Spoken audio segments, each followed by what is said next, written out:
Tim Stanley with Blackout Easy RV, doing another segment with RVing with Tim. Today we're going to do a little maintenance on the trailer. We're going to do repair. I'm going to replace all the propane gas lines on the trailer. So that includes this hose, that hose. I'm going to replace the regulator right here, and also I'm going to replace the gas line that leaves the propane tanks and go right into the RV. And that provides the propane for the heat and for the the oven and the gas heater, water heater, and all that. So what happened was, just over time, I started smelling propane gas. So what I did was started getting worse and worse. So I tried to isolate the problem. What I did, I replaced the propane tanks, or had them replaced. I had them exchanged, and I still smelled the propane gas. So what I did was, I shut this unit off right here. Just ran off that side, no gas leak. So I shut this one off and ran off this side and smelled gas. So I limited it down, I narrowed it down to this hose being bad. But look at that regulator. You see it's kind of worn. Someone had already kind of put dope on it already, and I bought the trailer used where they put dope on to try to, maybe fix another gas leak. So I'm gonna replace all that. So now, me being me, I measured all the hoses from here to here.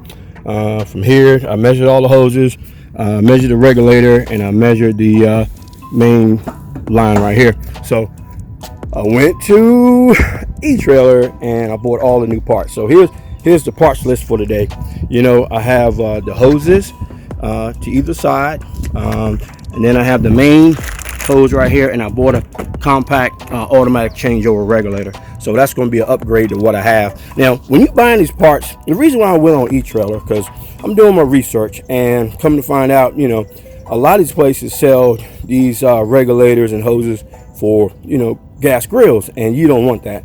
You need the high flow, high capacity for the RV. So when you buy these parts, make sure you buy the ones that says for RV. Now these hoses right here, these hoses right here have a built-in check valve and all that stuff, so it costs a little more. So don't go the cheap route. And this is a high capacity regulator as well. And you read the reviews, and this is what I didn't realize. With my gas leak, I wasn't getting the proper pressure, to my stove and the heater, and that would affect the operation of it. So once I isolated the leak, because I used to always run off of this tank, right? And it will. So once I isolated this tank is the issue, or this hose, I turned this off and just ran strictly on this tank. My oven performed better and everything, as far as the gas output, the flame. So, and if you read the reviews, it makes a big difference on what when you have a leak and stuff like that. Because people say, hey, everything wasn't working correctly. I replaced the hoses, had a leak, and everything worked so much better. So you never think about stuff like that, but yep, make a big difference. So anyway, just make sure when you buy your parts, make sure you buy for a RV and not for a gas grill. So I got the cover off. I have my trusty dusty gloves, and I got all the parts, including, I just bought a new mount for the regulator to make sure it'll work. And there go my trusty mat. I always have that, easy on my knees and back. And I have my toolbox. So listen, I'm gonna go ahead and get started. I don't think it should take long, but we'll see. Oh, one more thing I forgot to mention what I bought. I bought this Teflon tape. Well, I don't know if it's Teflon, but I bought this tape to wrap around all my threads and connections. Now, this tape is for, it's called yellow gas. It's for yellow gas. If you go to the hardware store, you'll see this on the shelf. And this is specifically for, if you read it, it says for propane, gas, kerosene, benzene, so everything you need for gas. So I'm gonna go ahead and put that on the threads and make sure I get a good connection, even though I believe I shouldn't have to, because those threads most of the threads are brass, but I always use tape on there to make sure I get a good connection or good seal. And make sure, since it's propane gas, make sure you get the proper tape. And this is for for yellow gas, and that's why it's yellow. And you go to the plumbing section. I actually got it at Home Depot, and it's for liquid propane gas. All right, so just don't make sure you get the regular stuff. Just make sure you get the proper tape so you can make the good connection. So I got everything. I almost forgot the tape. That's very important. So there's my tape. There's the unit, of course. Here's my parts. Starting to get hot out here. It's almost noon. and I'm gonna go ahead and get started, and I'll let you know how it goes. Okay, at the top of the video, we talked about having a proper tool. So, and I told you how make proper tools, proper parts, and how it, saves you time. So I thought I did a lot of work up front, did it correctly. I didn't. So here's a new regulator. It's a new hose, and I went to put this screw it in there. I need 11/16. So I just got my little toolbox that I keep underneath the seat, and I didn't have what I needed or adjustable. So I had to go. I'm at the storage lot, so I had to go. My friend has some space up there too, and he has some tools. So luckily I was able to walk up there and get 11/16 to fit that right there. Okay, so that wasn't the end of the story. So that took about 15-20 minutes. All right, then installing the leads on there to go to the tank, and it doesn't fit right here. Does not fit. I don't know what I did wrong, but it don't fit. So these are the parts I got off e-tailer, and when I ordered the parts, I thought I made sure it fit, but it don't. Luckily, I bought these parts on the way from Camping World, on the way to Florida on a Miami trip. That's when I realized what was leaking. So I was going to just replace these pigtails, and then I saw everything corroded, so I just went on and ordered the parts off of e-trailer, and I was going to take these back, but luckily I went home and I still had them, didn't take them back to Camping World. So these fit. They are 1/4 inverted male, and so that's what's supposed to fit on there. And so alrighty, so I didn't have the proper wrench, 11/16, so I had to go to my friend's shop right here within the storage facility. That took 20 minutes, 15-20 minutes. And then I didn't have the proper connections right here for this, and that I bought off e-trailer, and I thought they was right, and they weren't. So I had to go home and get the ones that I previously bought from Camping World on the Miami trip. So I had to go home, and while I was there, I picked up my toolbox I normally keep in the trailer anyway. And it's a backstory. The reason why it's not in the trailer is because I cleaned out the trailer, because I actually sold it yesterday, and I told the people I would fix that because I had these parts for about 2 weeks now in the back of my truck. So anyway, I'm going to fix it. That's why they have my toolbox. I keep this underneath the seat in the trailer at all times. It has everything I need. So if I had that earlier, I would have been okay, but I had to go home and get it. So I got that while I picked up my these pigtail hose assemblies that I bought at Camping World on a Miami trip. So now I'm back in business, but I know I lost a good hour, and this should have only taken about 45 minutes. This project is so simple. But anyway, so while I was out, I stopped by the store because the battery was in such bad shape that I got some distilled water. That's the only thing you're supposed to put in the lead acid battery is distilled water. I got baking soda, and I got a toothbrush because I'm going to clean all that corrosion off the battery and get it right. All right. So I jinxed myself in the beginning. I thought I had everything. So I took the battery off. Looked kind of bad. I'm going to clean that up. So I stopped and got that items, and messing around with the regulator. Didn't have everything I needed. So I'm back on track, but I lost about an hour or more. All right. Sorry about that. Now we're back on track. Okay. There we have side by side. I got the hose assembly all put together. The one on the left is the old one. The one on the right is the new one. And you can see the old one is kind of, grabbing regulators kind of in bad shape. Look at the hoses, and it's got pipe dope or something right there at the top, bottom of that T. And you should replace these periodically.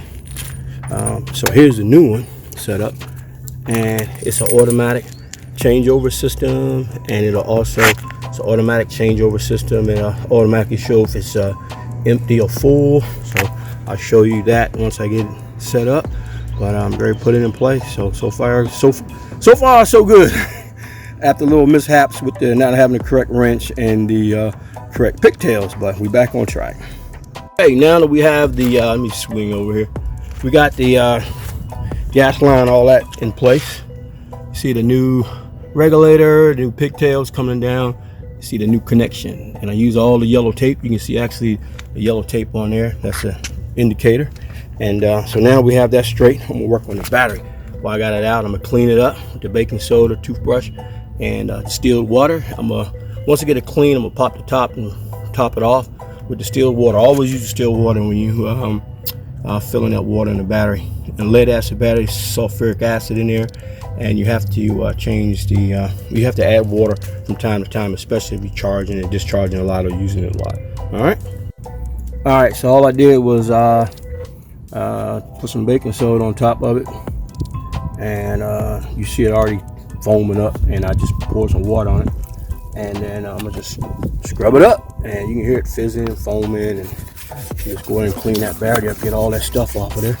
And you can use a soda as well, but you know, this all gonna be sticky, so I'm just using baking soda to get all that cleaned up. Spin it around. You see that green is that reaction with that acid. That's that battery acid. We're trying to get all off there, get it cleaned up. So we want it right. All right. So I'm gonna continue to do that, and then I'm gonna show you when I pop the top. I got a wire brush too that I keep, and so I'm gonna wire brush it as well. You know, the leads and the terminals. And this is a deep cycle marine battery. That's why you have these terminals right here. Those terminals right here are the for the marine deep cycle, and that's what you hook your RV up to. So a deep cycle, that M, let me turn it around. Now, a marine battery is different than a starting battery. All right, let's go through this. A marine battery is different than a starting battery like you use in your car. Okay, because in a marine battery, it has thicker plates where you can put more paste, more lead acid paste in there, so it'll last longer. So it's meant to be drained on a deeper cycle than a starting battery, say your car. So in the car battery, it uses provide a whole bunch of cold cranking amps. So the plates are real thin to give you that cold cranking amps. So you just use a battery in your car to start it. So once the car starts, your alternator takes over and provides the power for the car. On a deep cycle battery, like for a trolling motor or for RV, the battery is actually the power source. So it has thicker plates, it's heavier. That's why a marine battery is heavier, because it's more paste, more lead acid in there, more lead plates, thicker plates, and more, so it holds more paste, positive and negative paste, and that allows for a deeper cycle. So it actually made to be charged and discharged. So don't put a car battery in here. It won't last on a marine battery. In an RV, it'll discharge really quickly, okay, and it won't last long. So make sure in your RV you always should have a marine battery, and you can tell a marine battery because the M right there, and also these connection terminals right there, that tell you won't see that in a car battery or a starting battery. Okay, so that's the difference. So so we had our battery talk for today. So believe it or not, Tim Stanley used to do a lot of stuff, and I used to be a process engineer at a battery company that we made these batteries, and we made what we make motor power batteries also. Motor power is used for forklifts, so that's how I know more about batteries than you want to hear. But anyway, so that's the difference. So always keep the terminals clean. Always use distilled water, because if not, you will. I'm gonna pop the top and show you what's inside, but it's sulfuric acid, and you got to keep that sulfuric acid clean and pure. And one way to do that is with distilled water. Always use distilled water. Okay. All right, so it's nice and clean now. I'm gonna go ahead and rinse it off, see what that's look like. Let me move it out of the way. So I'm sorry, I'm a one-man operation today, so the video's kind of shaky, but look at that battery, nice and clean. All right, okay. So now, even though I had that clean, now I feel comfortable in popping these tops and adding distilled water to it. All right, so I'm gonna do that. I'm going to put the camera down. I'm gonna do that. All right. Okay, now we have the top off, and I don't know if you can see the levels in there. You can see the levels in there right at the top. Now you don't want to overfill it, because it has a it vents off, and if you overfill it, then they'll clog the vents off. So what happens is chemical reaction takes place. I don't want to go into the details, but that's what provides the current, and heat is generated and moisture and all that, and it has to vent off. So you don't want to fill that battery up too much, and then you start affecting the venting of it. So all right, so cool, everything looks good, battery's cleaned up. I'm gonna take a wire brush on the terminals just to make sure that clean, and then I'm gonna go ahead and clean that up as well, and then we're gonna go ahead and put everything back together. All right, one more safety tip. So I'm cleaning the terminals right there. Now that liquid down there I showed you in those cavities, that's sulfuric acid. All right, now sulfuric acid is bad stuff. You don't want to get it on you, you'll burn your skin. Matter of fact, lead acid will destroy concrete, all kinds of steel. The only thing is a certain grade, high grade stainless steel, and it won't destroy lead. That's why it's a lead acid battery. So if you get it on you, make sure you wear eye protection when you're working with the battery. And if you get it on you, wear gloves. To get it on you, make sure you wash it off real quick, because it's bad stuff, sulfuric acid. That's what's down there, and you need that sulfuric acid in the lead to make that chemical reaction that produce that the voltage. So cool. All right, that's my safety lesson for today. Okay, now the battery's all clean, ready to go. And look at the terminals. Once I clean them up, look how clean they are. They're ready to go. So I'm gonna go ahead and put everything back together. Now, if you watch one of the earlier videos where I had trouble with the AC and everything not working properly, and then come to find out I blew the main fuse. So make sure you hook the battery up correctly. That's your red is positive and the white is the negative. And make sure you hook it up properly, because if you don't, now guaranteed it has a safety feature that if you hook it up wrong, it'll blow the main fuse instead of blowing all the electric components up in your RV. But who wants to go through that? But anyway, so make sure you hook it up properly, and we're ready to put this baby back together. And like I said, I took the extra step to clean the battery and the terminal. I do that every year anyway. So everything nice and clean. Do it better to do it now than out there in the campground on the side of the road. But anyway, so we're ready to go. I'll let you know. I'll show you the finished product. All right, everything, batteries in place. Look how clean those terminals are. I'm ready to put everything back together. Now I just want to show you, see that date stamp, that 120 on there? That's the date the battery was manufactured, ready to go. They put the charge to it, final charge to it. So now that tells me my battery's about 15 months old. So I'll get with you and hope you learn a little bit. All right, so we're nice and clean. The operation is done. Sure took an hour, 45 minutes to an hour, but had to go longer than that because didn't have the proper tools. The pigtails didn't fit, and I had to run to the house. But anyway, so brand new regulator, pigtails, and supply line going to the RV. Now definitely upgrade from the old system. Here it go right here. It was leaking, and the regulator looked really bad shape. Okay, so this one, it auto regulates. It'll switch over. You know, when one tank is empty, and you see the it tells you if the tanks are full or not. It tell you. So that is a very good feature. I didn't have that on the other one. So what I did, I always just replaced the. Every time I went out, I just filled the tanks up. So it was a lot of wasted time because it didn't take much propane to fill them up. But anyway, so now I always know what I have, and the auto switch feature. I will still keep one tank closed. And so when it runs out, I'll manually switch it. I was told never to leave both sides open because you'll end up running out of propane at the most inopportune time. So right now it's switched to the right tank supply. So I'm gonna just switch it over, and now it's coming from the left side. And you see that tank is full as well. So pretty slick. I'm happy with it. Cleaned the battery up, so everything's good to go. We did a little training on that as well. So Tim Stanley, Blackout Easy RV, doing another segment. So if you like what you see, subscribe and like it, and give me your comments and help me out. Give me some tips, help me out with some things. And it's got a mean little curve right there. I don't like that, so I'll work on that. The shortest I've seen was 12 inches, so maybe I get an 8-inch or something like that. Take that curve out. I might even adjust the strap a little bit, but I'll work on that. But anyway, here it is.